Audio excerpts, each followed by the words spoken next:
Hey there, planners. I'm thinking about next week and how I can be fully ready for next week and be my most productive self at work. And I want to bring you along as I set up for a successful week next week in my work planning system, which includes my physical planners as well as OneNote. One of my most popular videos on this channel is all about my OneNote planning system for work. I thought I'd give you an update on how that's going and bring you along as I plan the week ahead. So go grab your planners and let's get planning.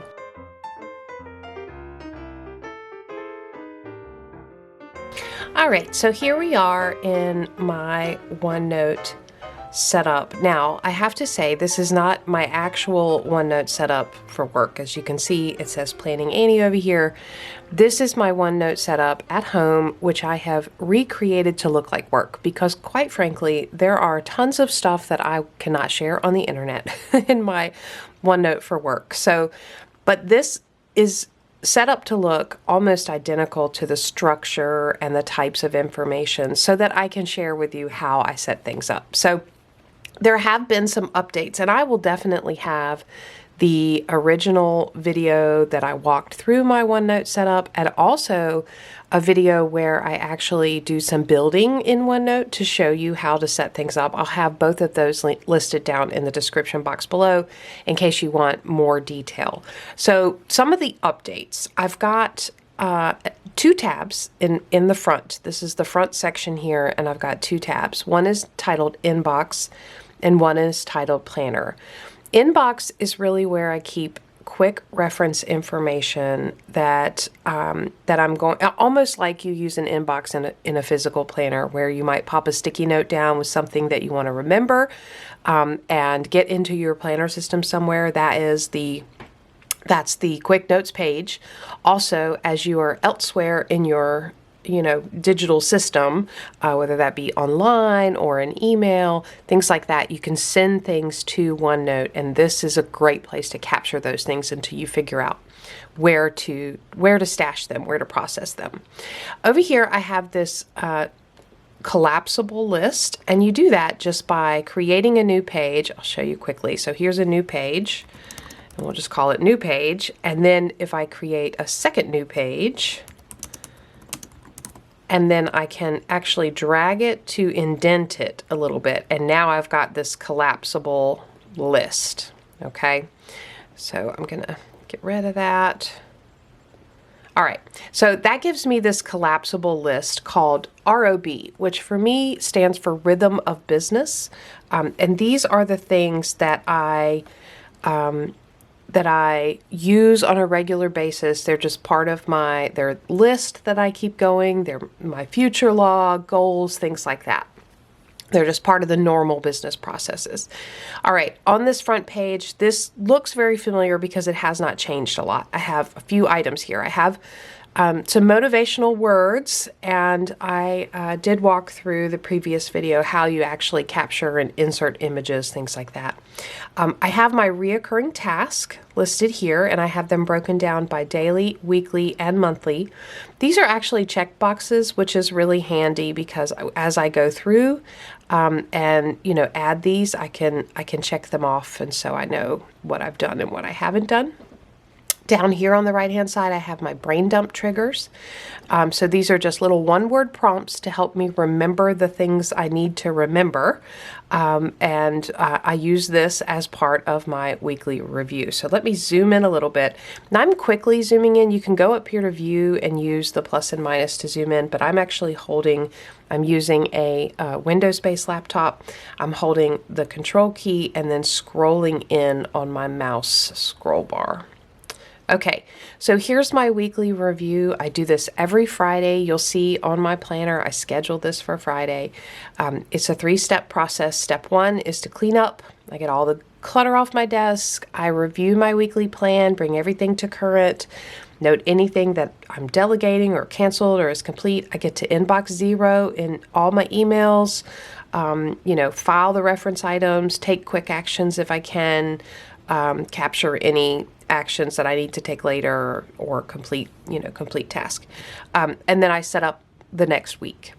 And that's, all the known to-dos, meetings, migrate, anything that's not been complete. Step 2 for me is capture, and this is where I'm really using my OneNote ecosystem here to help me remember things. Some of these are linked, you'll see. So I go to my future log, which is right here, and I'll click over there, and I just have the months here and things that I have written down that I need to remember to do in future months. The setup here is a table.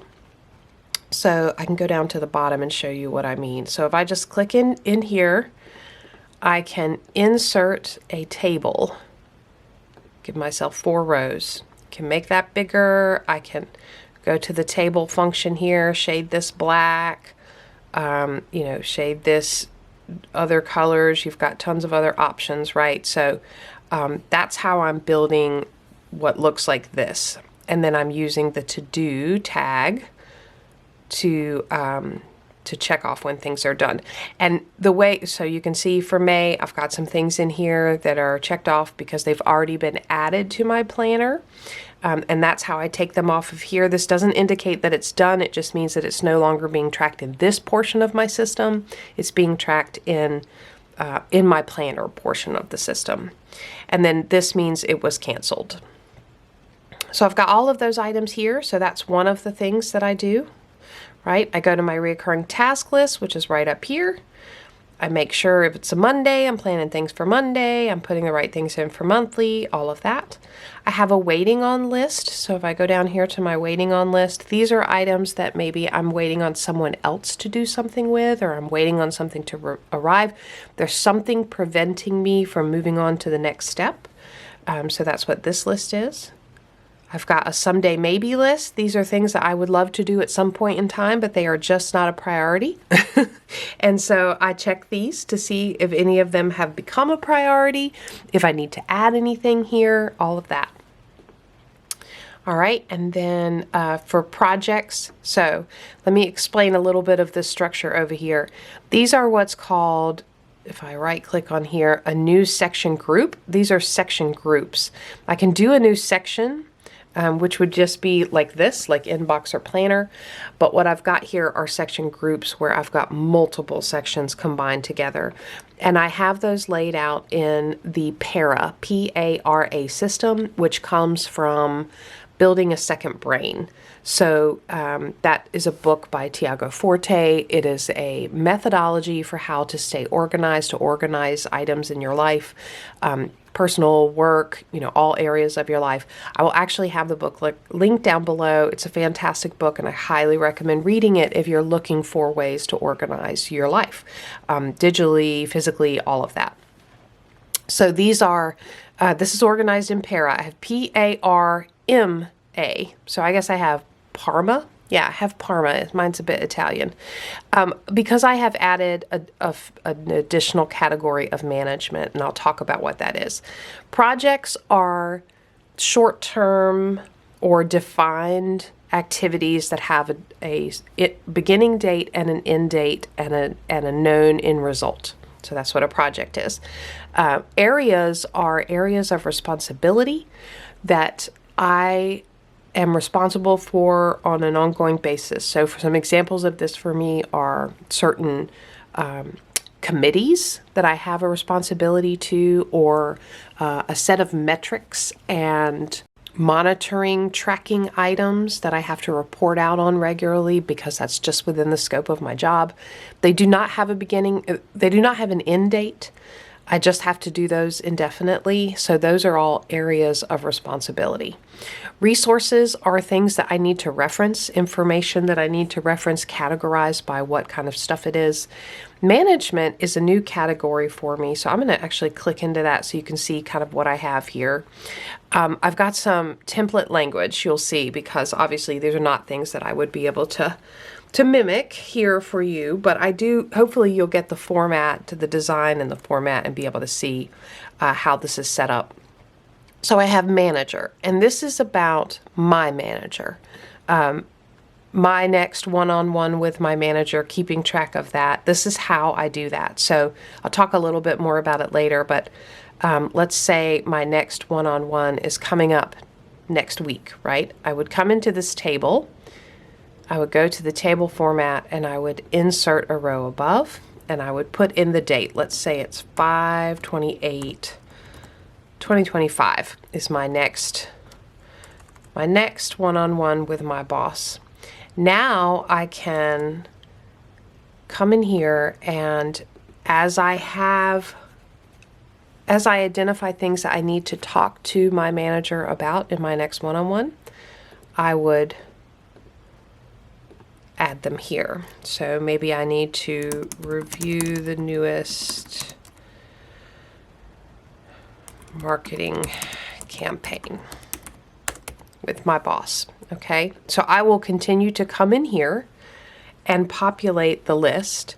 And then when I'm actually in the one-on-one with my manager, I would have this page up and I would be taking talking points during the meeting. So that's how I use this function for one-on-ones. Direct reports is actually a section that I keep for my direct reports, and the way I have this set up is I have pages for each direct report. So let's say this is Bill, and this is Jill,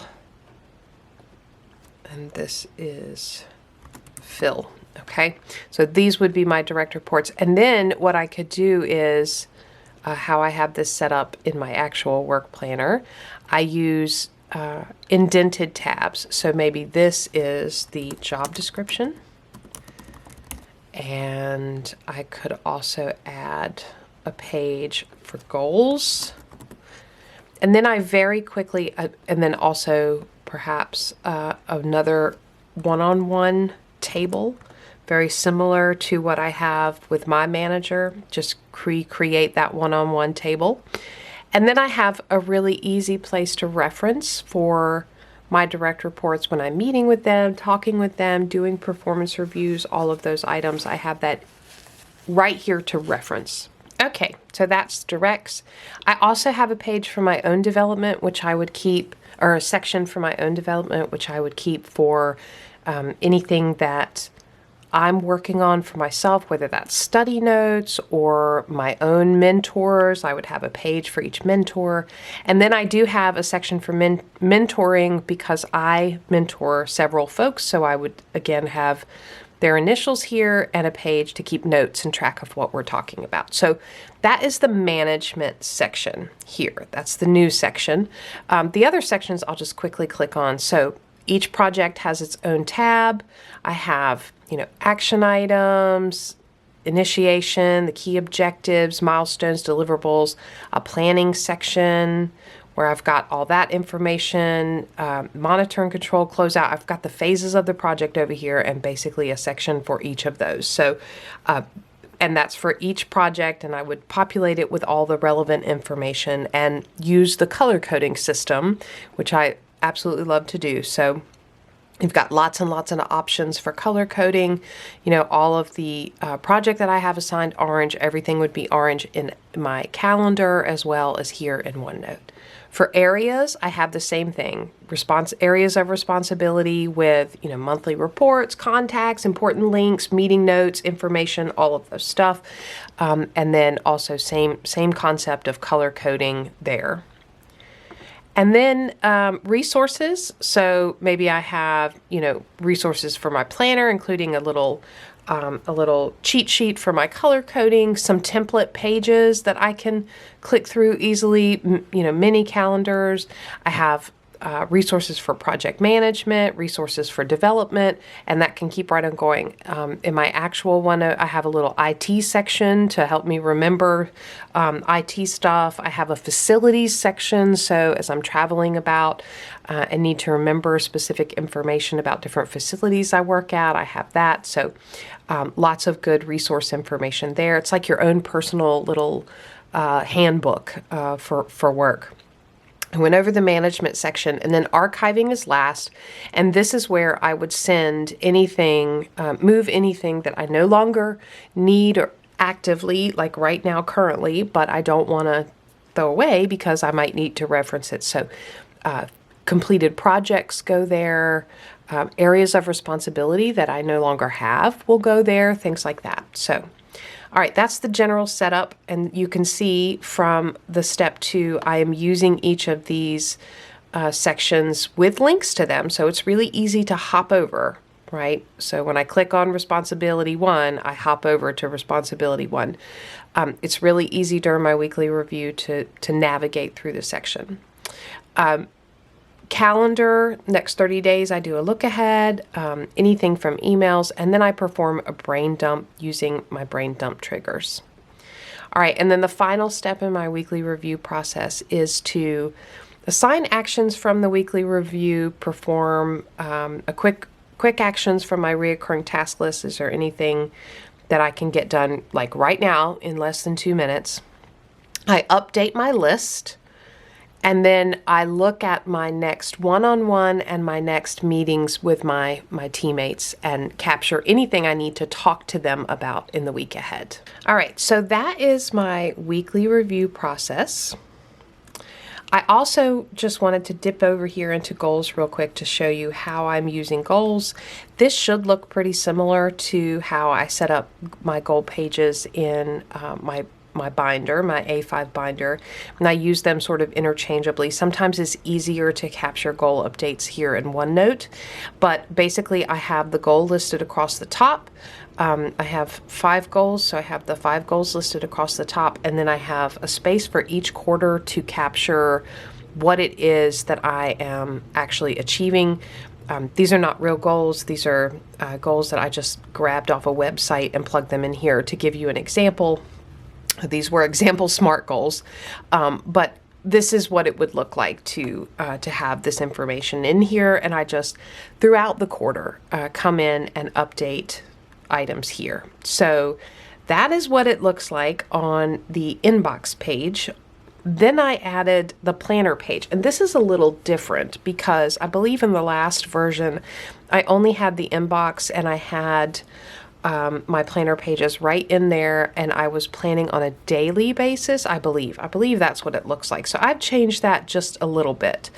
I am using the drop-down options here for the months, and I try to keep 3 months at a time always in this section, in the planner section. Once a month is complete, I will move it over to archives and set up the next month. So the top page, I haven't done much with this. I feel like I should be doing more with this. Probably what I'll do in the future is a monthly brain dump just to kind of clear my head and make sure I have a good list of all the things that are on my mind for the month ahead. But then I have a indented page, a sub page for each week. And I'm using the week numbers because that really helps me kind of ground myself and keep up with where I am.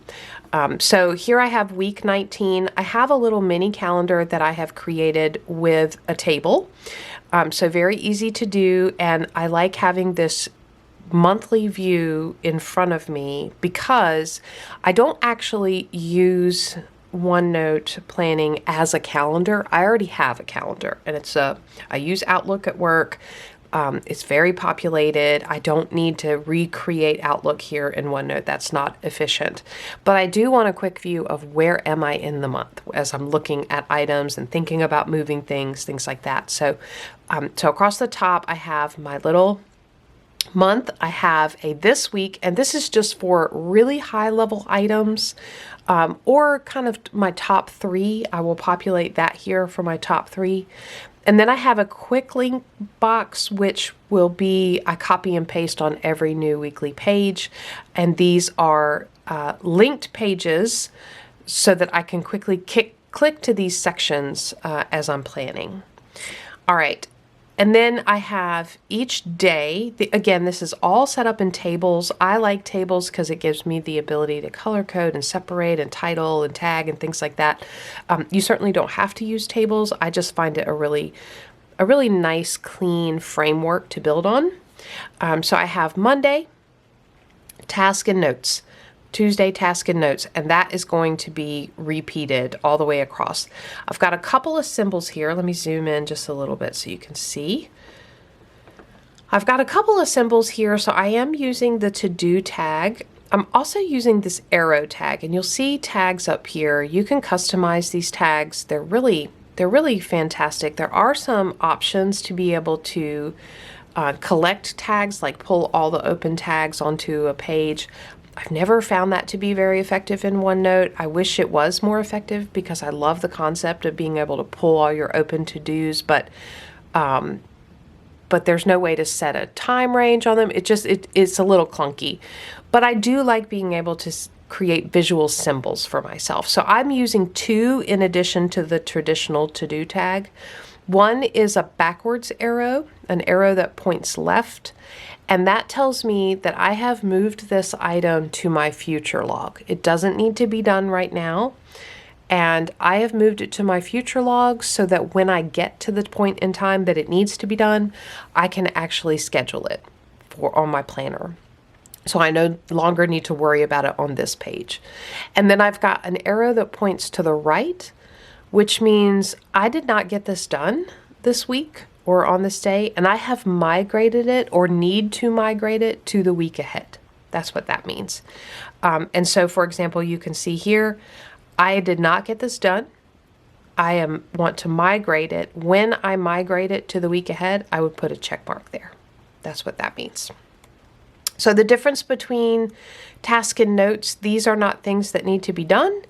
They're just little reminders to myself about what's going on this week, or meetings that I'm not attending but I want to be aware of. Maybe somebody I work with is out of office this week. It's that kind of information. So I created this blank with all the titles and the quick link box, all of that, and then I made it into a template. The way you do that, once you create the page the way you like it, you can come up here to Insert and then Page Templates. Click on Page Templates, and then you can actually use this option, Save Current Page as a Template. Once you do that, then when you come here to My Templates, you will have all of your templates saved that you can quickly populate. So for example, if I wanted to insert my weekly plan, boom, there's my weekly plan all set up. So that is really handy when you're using OneNote like this, where you have repeating pages and you're using it as a planner. It's really handy to have templates. So that's what I've done without all of these boxes and without all the population.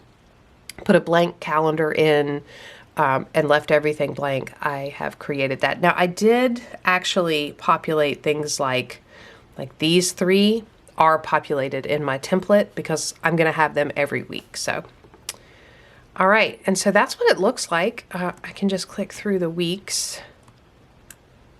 And you'll see as you look over here to the list, you see this little ball, this little circle here. That is an icon that I have entered to help me quickly see what week I'm on. And so at the end of this week, I will take that icon off and add it to the title of this week, and that way I can quickly see. Here's what a blank week looks like. So you can see not much in here.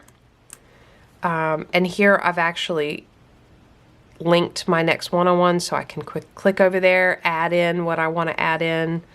And so it's really nice. Whatever your most used pages are, you can click over there, and then I've got the months ahead as well. So that's how I have my planner set up, and kind of how I'm using both my weekly review process and my planner in conjunction with each other to make sure that I am getting all the things done that I need to get done. Every Friday I sit down and I go through I look through my list. What things have I gotten done? What things have I not gotten done? Set up the next week, do the look ahead, all of my weekly review items, and it just makes things move so smoothly and has me coming into the week ahead feeling very prepared. I am I love OneNote. I do also enjoy paper, as you all know, so I do take paper notes. I have my workplace common planner. I have my workplace binder. So I do keep those items as well, but I do find OneNote very, very handy and easy to customize as my needs change, to add sections, things like that. It also creates a great way to look back on the things that I've done and the conversations that I've had, the meetings I've had, the work that I've accomplished. So it's a really good resource when you're either writing your own or others' performance reviews at the end of the year. It's very handy for that reason. I would love to hear your questions about OneNote. Are you familiar with OneNote? Do you use OneNote at work? And do you use it in this way? Do you have questions about my setup or how I'm using it that I could answer for you? I would love to hear all of that down in the comments below. Let's keep the conversation going. If you enjoyed the video, give me a thumbs up, subscribe to Planning Annie for more content like this, and as always, thanks for planning with me.